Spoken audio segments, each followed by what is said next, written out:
Uttarakhand express में आप सभी का बहुत स्वागत है। खबरों की शुरुआत करेंगे। हल्द्वानी हिंसा में शामिल उपद्रवियों की लगातार गिरफ्तारी की जा रही है।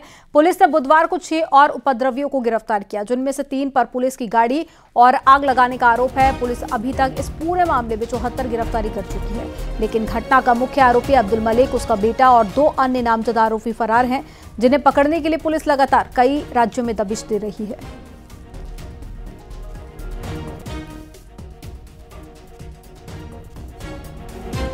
जो गाड़ी जलाई गई थी उसमें कुछ लोग सीसीटीवी में हमने फाइंड आउट किए हैं और ये लोग उस टाइम जो आगजनी और जो पत्थरबाजी थी उसमें शामिल थे। बाकी जो 3 लोग वो हैं, इन लोगों ने मौके पर आके नगर निगम के कर्मचारियों के साथ में धक्का मुक्की की और इनके द्वारा उनके ऊपर पथराव किया गया और जो नगर निगम की संपत्ति है वो जलाने की कोशिश। M2M सिम के जरिए क्राइम का सनसनीखेज मामला सामने आया। एसटीएफ का दावा है कि देश में M2M सिम के जरिए क्राइम के जरिए अपराध का राष्ट्रीय सुरक्षा से जुड़ा ये गंभीर मामला है। पूरी घटना में एसटीएफ की टीम ने 80 लाख की धोखाधड़ी करने वाले गिरोह का पर्दाफाश करते हुए एक आरोपी को दिल्ली से गिरफ्तार कर लिया। आरोपी के पास से करीब 2 लाख की कीमत के सिम कार्ड बरामद हुए हैं। पकड़े गए आरोपी का नाम मुदस्सिर मिर्जा है, जो कि व्हाट्सएप कॉल और मैसेज के जरिए स्टॉक ट्रेडिंग में इन्वेस्टमेंट करने की बात कहते हुए लोगों को फंसाता था। आपको बता दें कि M2M सिम से आमतौर पर मशीनों के बीच में कम्युनिकेशन के लिए इसका इस्तेमाल किया जाता है, लेकिन ये रेगुलर सिम से अलग होता है, जिसे एक फोन से दूसरे फोन में ट्रांसफर किया जा सकता है। Debit, credit card, swiping machine जैसे डिवाइस M2M संचार में शामिल होते हैं। अब तक इस तरह के संचार का इस्तेमाल यातायात नियंत्रण, रिमोट कंट्रोल, रोबोटिक्स में किया जाता है। शेयर मार्केट में इन्वेस्टमेंट के नाम पर 80 लाख रुपए की धोखाधड़ी की गई थी। तो इसमें हमारे द्वारा FIR रजिस्टर करके इन्वेस्टिगेशन की जा रही थी और इन्वेस्टिगेशन के दौरान ही इसमें जो हमने कल देर रात दिल्ली से एक अभियुक्त को गिरफ्तार किया है और इसमें जो बड़ी संख्या में लगभग 3000 सिम कार्ड इसके पास से बरामद किए गए हैं। उत्तराखंड में शराब से जुड़ी हुई बड़ी खबर आ रही है, जहां पर 1 अप्रैल से शराब की दुकानें सुबह 9 बजे से रात को 11 बजे तक खुली रहेंगी। नई एक्साइज पॉलिसी में टाइमिंग बढ़ाई गई है। अभी पूरे प्रदेश में शराब की दुकानें सुबह 10 बजे से रात 10 बजे तक खुलती है, लेकिन 1 अप्रैल से ये टाइमिंग 2 घंटे बढ़ जाएंगी। इसके साथ ही यूपी हिमाचल प्रदेश के बॉर्डर से लगे 10 किलोमीटर के इलाके में दुकानें रात 12 बजे तक खुली रहेंगी। पहाड़ी इलाकों में फलों का इस्तेमाल वाइन बनाने में हो सके, इसके लिए भी डिस्टिलरी लगाई जा सकेगी, ताकि फल उत्पादन से जुड़े किसानों को फायदा मिले। तय कीमत से ज्यादा दाम में शराब बेचने पर जुर्माना लगेगा। पहली बार की शिकायत में 50,000 रुपए, दूसरी बार में 75,000 रुपए और तीसरी बार में 1 लाख रुपए का जुर्माना ओवर रेटिंग करने वाली दुकान पर लगेगा।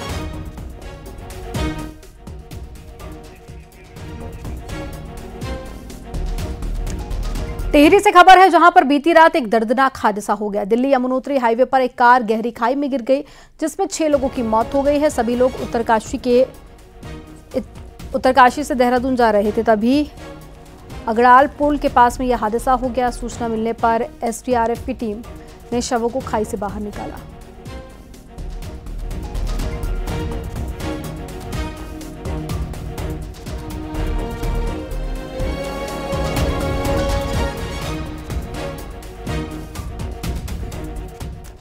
पिथौरागढ़ में बेस अस्पताल में परिसर में शादी करवाने का एक मामला सामने आया, जहां पर बीती रात हॉस्पिटल में तैनात PRD के जवान की बेटी की शादी परिसर में ही धूमधाम से हुई और इस मौके पर ढोल नगाड़े तो बजे, साथ ही जमकर आतिशबाजी भी हुई। सरकारी परिसर में खुलेआम हो रही शादी को देखकर हर कोई हैरान था। वहीं इस पूरे मामले पर DM ने कार्रवाई की बात कही है। DM ने कहा है कि जो भी दोषी होगा उसके खिलाफ कड़ा एक्शन लिया जाएगा।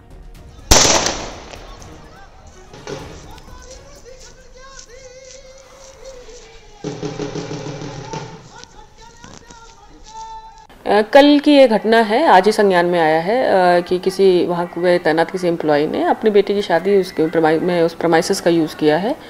तो ये भी संज्ञान में आया है, उसके अगेंस्ट एक्शन होगा, क्योंकि बिना अनुमति के इस तरह से सरकारी प्रॉपर्टी का यूज़ करना ये गलत है। उसके अगेंस्ट एक्शन लिया जाएगा। हरिद्वार में हर की पैड़ी पर दो भिखारी के बीच में जमकर हाथापाई हो गई, जिसका वीडियो सोशल मीडिया पर वायरल हुआ, जिसमें दो भिखारी एक दूसरे पर लात घूंसों से पीटते हुए नजर आए। बताया जा रहा है कि किसी यात्री द्वारा दान दिए जाने को लेकर भिखारी आपस में भिड़ गए और नौबत हाथापाई तक पहुंच गई।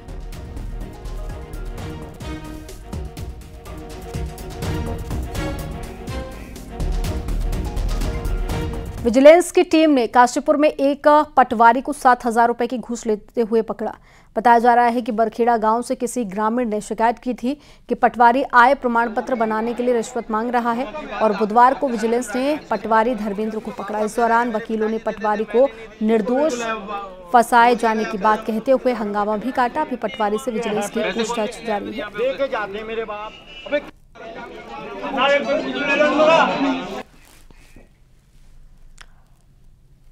कुमाऊं में हेली सर्विस कल यानी कि गुरुवार से शुरू होने जा रही है। हेरिटेज एविएशन की हेली सर्विस हल्द्वानी से पिथौरागढ़, मुनस्यारी और चंपावत के लिए शुरू होगी। हेली सर्विस शुरू करने से पहले एविएशन ने सफल ट्रायल लैंडिंग कर ली है और हल्द्वानी से पिथौरागढ़ का किराया 3,000 रुपये रखा गया है, जबकि हल्द्वानी से चंपावत के लिए 2,500 और मुनस्यारी के लिए 3,500 रुपये किराया तय हुआ है। हेली सर्विस शुरू होने से तीनों जिलों को खासी राहत मिल सकेगी। यहाँ पे हेली सर्विस शुरू करने वाले हैं। पिथौरागढ़ में 2 हेलीपैड से अपनी हल्द्वानी से सेवाएं शुरू करेंगे, एक तो पिथौरागढ़ और दूसरा मुनस्यारी। तो आशा है कि 22 तारीख से इनकी ये हेली सर्विस शुरू हो जाएगी। यहाँ के लोगों को इसका काफ़ी फायदा मिलेगा। देहरादून में आज धामी कैबिनेट की बैठक हुई, जिसमें 19 प्रस्ताव आए हैं। मीटिंग में साल 2024-25 के बजट को मंजूरी मिल गई है। वहीं सूत्रों के हवाले से खबर है कि बजट करीब 89,000 करोड़ का हो सकता है। इसके साथ ही सौंग और जमरानी बांध परियोजना के टेंडर की अनुमति मिल गई है। जमरानी बांध से अब केवल सिंचाई और पेयजल की आपूर्ति होगी, बिजली पैदा नहीं की जाएगी। पहले 14 मेगावाट बिजली पैदा करने का प्रस्ताव था। इसके साथ ही गैंगस्टर एक्ट में संशोधन किया गया, जिसमें मानव व्यापार, जाली करेंसी और बाल श्रम, बंधुआ मजदूरी जैसे अपराध शामिल है। ये बात ठीक है कि ये हमारा आने वाला 26 तारीख से बजट सत्र होगा और जैसे मैंने पहले भी बताया था, मैं दोहरा रहा हूँ कि 26 तारीख को माननीय राज्यपाल जी का अभिभाषण होगा और उसके बाद हम लोग बजट प्रस्तुत करेंगे। सौंग का और जमरानी बांध का था, तो उसके लिए कैबिनेट में जो है सहमति हो गई है। जमरानी से पूरे हल्द्वानी को पानी प्राप्त होगा और ये पेयजल की योजना है। उसके अंदर जो इलेक्ट्रिसिटी जनरेशन का जो कंपोनेंट था वो हटा दिया गया है।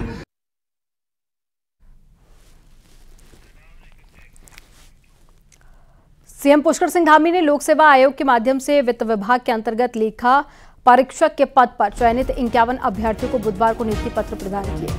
इस मौके पर विभागीय मंत्री प्रेमचंद्र अग्रवाल भी मौजूद रहे। मुख्यमंत्री ने सभी नवनियुक्त कर्मियों को शुभकामनाएं दी और कहा कि अब वे उत्तराखंड शासन प्रशासन का हिस्सा बनने जा रहे हैं।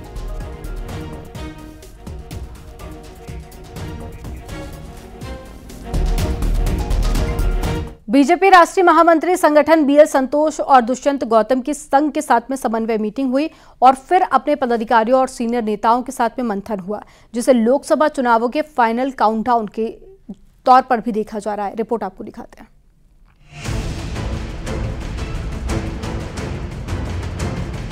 देहरादून में बुधवार को दिन भर संघ की बीजेपी और आनुषंगिक संगठनों के साथ मीटिंग हुई, जिसमें बीजेपी के राष्ट्रीय महामंत्री संगठन बीएल संतोष और लोकसभा चुनाव प्रभारी दुष्यंत गौतम मौजूद रहे। प्रदेश में लोकसभा चुनाव की तैयारी और बीजेपी के 5 कार्यक्रमों की प्रोग्रेस रिपोर्ट को इसमें चेक किया गया। अलग अलग सेशन में हुई इस मीटिंग में बीजेपी ने अपने अपने आगामी कार्यक्रमों की रूपरेखा रखी। अब गुरुवार को पार्टी ऑफिस में बीजेपी के सभी मोर्चे के अध्यक्षों और पदाधिकारियों से बीएल संतोष मिलेंगे। जो हमारा टारगेट था उसमें हमने क्या क्या अभी तक काम किया है, आगे किस तरह से हमको इन अभियानों को और आगे बढ़ाना है, तो इस पर चर्चा होगी। चुनाव नज़दीक हैं तो आचार संहिता भी लगने की जल्दी ही संभावना है और आचार संहिता के आसपास केंद्रीय पार्लियामेंट्री बोर्ड जो दावेदार हैं, जो प्रत्याशी बनने के लिए हैं, उस विषय में भी फैसला जल्दी होगा। राष्ट्रीय संगठन महामंत्री बीएल संतोष और चुनाव प्रभारी दुष्यंत गौतम अपने विस्तारकों के साथ अलग से मीटिंग करेंगे, जिसमें पिछले 2 महीने के सर्वे की रिपोर्ट पूछी जाएगी। इसके अलावा पार्टी अपने क्लस्टर के इंचार्ज और 5 लोकसभा सीट में अब तक हुए सर्वे और सिटिंग सांसद की प्रोग्रेस रिपोर्ट के साथ ही उम्मीदवारों के नाम पर भी सीनियर लीडर के मन को टटोलेंगे। भारतीय जनता पार्टी की रेगुलर मीटिंग चलती रहती है और आज उसी का पार्ट है। कल हमारे मोर्चों के प्रभारी और मोर्चों के जो आने वाले कार्यक्रम है उनके साथ बैठक होगी। दूसरा, जो हमारे लोकसभा स्तर पर जो हमारी चुनाव की कमेटियां बनी हैं, चुनाव के संयोजक हैं, चुनाव के लोकसभा के प्रभारी हैं, उनको लोगों भी बातचीत लगातार हो रही है। बीजेपी किसी हाल में लोकसभा चुनाव को अपने तय टारगेट पर जीतना चाहती है, जो उसने 5 लाख से ज्यादा मतों से जीत कर रखा है। इसी कड़ी में कैसे पार्टी के तय कार्यक्रमों को जनता के बीच पहुंचाया जा रहा है, इस पर दिल्ली से लेकर देहरादून तक में आला कमान की पूरी नजर है। न्यूज़ 18 के लिए देहरादून से भारती सकलानी उनियाल की रिपोर्ट।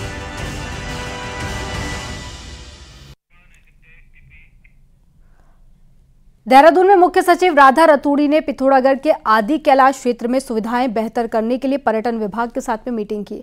इस दौरान उन्होंने अधिकारियों को प्रधानमंत्री नरेंद्र मोदी की परिकल्पना के अनुरूप क्षेत्र में जरूरी सुविधाएं जुटाने को कहा। साथ ही चीफ सेक्रेटरी ने बताया कि आदि कैलाश, ओम पर्वत और पार्वती ताल के लिए हेली सर्विस शुरू की जा रही है। चीफ सेक्रेटरी ने इन इलाकों में विंटर टूरिज्म को बढ़ावा देने पर भी जोर दिया। चीफ सेक्रेटरी का मानना है कि इन इलाकों के लोग 6 महीने काम नहीं होने के कारण निचले इलाकों में आ जाते हैं, लेकिन ये इलाका सामरिक नजरिए से बहुत ही अहम है।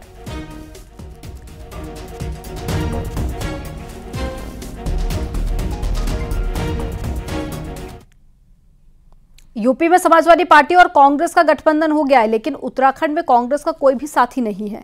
अब ऐसे में एक लोकसभा क्षेत्र में 5 दिन बिताने का प्लान बना चुके कांग्रेस प्रदेश अध्यक्ष का क्या हासिल होगा, इसी प्लान पर सियासत हो रही है। रिपोर्ट आपको दिखाते हैं।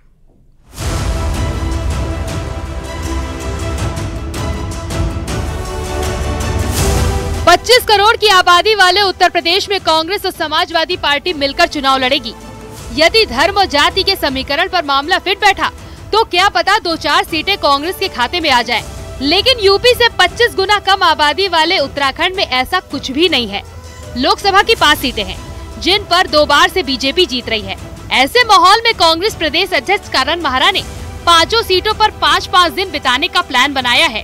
यानी 25 दिन बिताकर कांग्रेस के कार्यकर्ता का भरोसा जगाने की तैयारी है। हर लोकसभा में 5 दिन का मेरा प्रवास रहेगा। मैं उसमें अपने मंडलम के अध्यक्षों से, कार्यकर्ताओं से, बूथ के अध्यक्ष, BLA से मैं बातचीत करना चाहता हूँ। वहाँ के जो लीडरशिप है उनसे भी बात करूँगा, ताकि हम कैसे बढ़िया तारतम्य में बैठा के किस तरीके से हम बेहतर मैनेजमेंट के साथ इस चुनाव को लड़ सकते हैं। पिछले 3 चुनाव में हार के बावजूद कांग्रेस के वोट परसेंटेज पर नजर डाले तो 2017 विधानसभा चुनाव में कांग्रेस को 33.5% वोट मिले। कांग्रेस का वोट 0.5% कम हुआ। 2019 लोकसभा चुनाव में 31.4% वोट कांग्रेस को मिले, वोट 3% कम हुआ। 2022 विधानसभा चुनाव में कांग्रेस को 37.9% वोट मिले, जो पिछले चुनाव से 4% ज्यादा है। कांग्रेस का वोट भले न खिसका हो, लेकिन जीत जरूर हाथ से निकल चुकी है। वहीं टिहरी सीट से बीजेपी से टिकट की दावेदार नेहा जोशी के मुताबिक कांग्रेस को अब कुछ भी हासिल नहीं होने वाला। देखिए, अच्छी बात है कांग्रेस पार्टी अपने कार्यक्रम कर रही है, लेकिन मुझे लगता है करण माहरा जी ने बहुत देर कर दी। आज कांग्रेस पार्टी के कार्यक्रम, नेता, नीतियां सभी जनता के बीच में अप्रासंगिक हो गए हैं और शायद यही कारण है कि उनके अपने कद्दावर नेता, दर्जनों की तादाद में कांग्रेस के कार्यकर्ता आज कांग्रेस छोड़कर अलग अलग पार्टियों का दामन थाम रहे हैं। लोकसभा चुनाव में कांग्रेस का मुकाबला सीधे बीजेपी से है, जो मीटिंग मैनेजमेंट और प्रवास की माहिर है।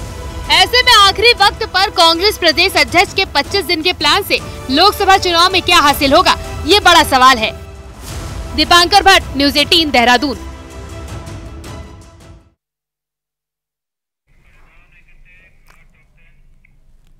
चलिए पहाड़ से जुड़ी हुई 10 खबरें आपको दिखाते हैं फटाफट अंदाज में। रामनगर के पवलगढ़ में एक बाइक नहर में जा गिरी, जिसमें एक बाइक सवार की मौके पर ही मौत हो गई, जबकि दूसरा घायल हो गया। रुड़की में भारतीय किसान यूनियन टिकैत के बैनर तले किसानों ने अपनी मांगों को लेकर धरना किया। ज्वाइंट मजिस्ट्रेट ऑफिस के बाहर प्रदर्शन किया गया। पिथौरागढ़ मुख्यालय के करीब निराड़ा के ग्रामीणों ने डीएम ऑफिस में प्रदर्शन किया। ग्रामीणों ने उनके सार्वजनिक रास्तों पर एक प्रभावशाली शख्स के कब्जे का आरोप लगाया। रुद्रप्रयाग में 10 मूला डूंगरी सड़क पर ग्रामीणों ने कार्य की गुणवत्ता पर सवाल उठाए हैं। इसके साथ ही रोड निर्माण में मानकों की अनदेखी का आरोप लगाया। विकासनगर और पचमीवाला में को जोड़ने वाला क्षतिग्रस्त पुल अभी तक नहीं बन पा रहा है, जिससे कि लोगों को खासी दिक्कतों का सामना करना पड़ा। लोकसभा चुनाव को लेकर हरिद्वार जिले में प्रशासनिक तौर पर तैयारियां जोरों पर है। रोशनाबाद में डीएम एसएसपी ने अधिकारियों के साथ में बैठक की तैयारियों का जायजा लिया।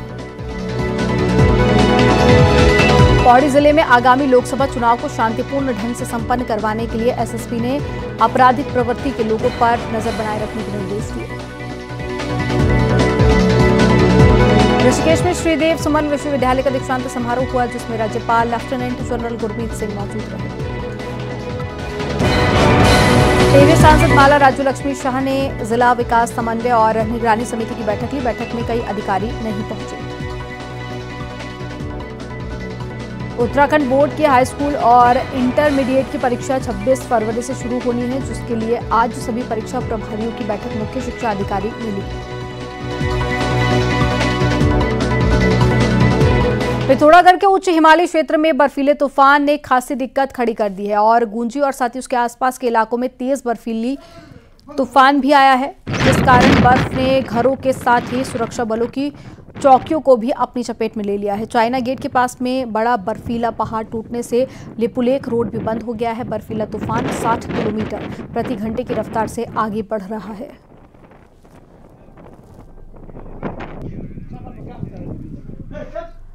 उत्तरकाशी के ऊंचाई वाले क्षेत्रों में रुक रुक कर बर्फबारी का सिलसिला जारी है। गंगोत्री धाम में भी बर्फबारी हो रही है। गंगोत्री से बर्फबारी की ताजा तस्वीर सामने आई है, जिसमें हर तरफ बर्फ की सफेद चादर देखी जा रही है और सारे पहाड़ में बर्फ से ढके हुए ये नजर आ रहे हैं। बर्फबारी के बाद में गंगोत्री में कड़ाके की ठंड पड़ रही है।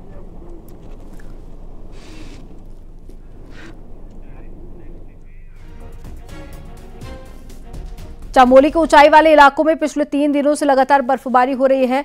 बर्फबारी अब निचले इलाकों में भी शुरू हो चुकी है। जोशीमठ के ऊपरी इलाके इस समय बर्फ की सफेद चादर से ढके हुए हैं, तो वहीं तापमान में -6 डिग्री तक की गिरावट दर्ज की गई है। इसके साथ ही पर्यटक बर्फबारी से काफी ज्यादा खुश नजर आ रहे हैं।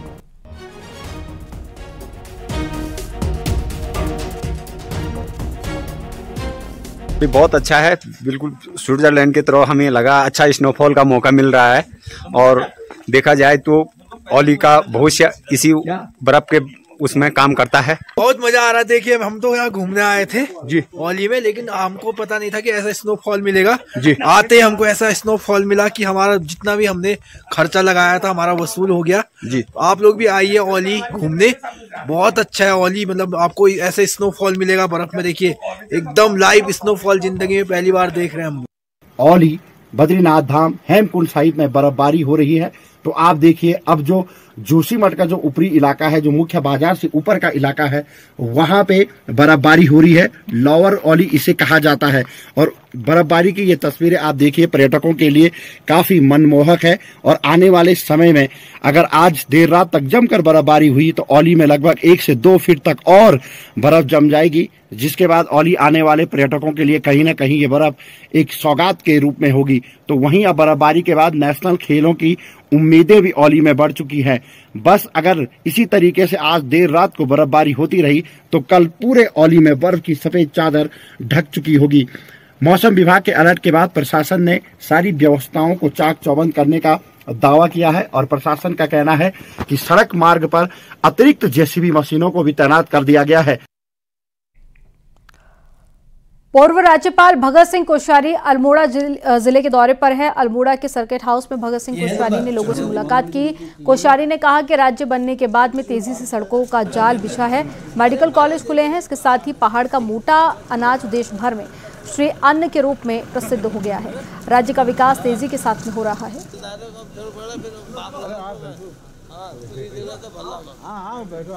सड़कों का जाल, शिक्षा के मामले में कितनी तो यूनिवर्सिटीज़ खुल गई है।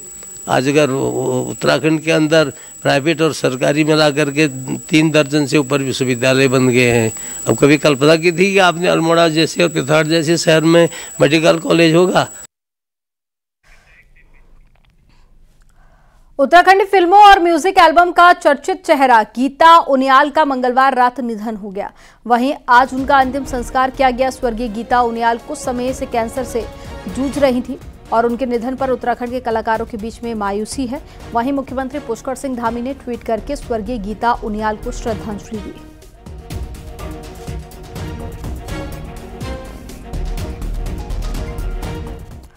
दिल में अगर कुछ कर गुजरने का जज्बा हो तो कठिन से कठिन राह भी आसान हो जाती है। बागेश्वर के कई लोगों ने इस कथन को सही साबित कर दिया। एक रिपोर्ट आपको दिखाते हैं।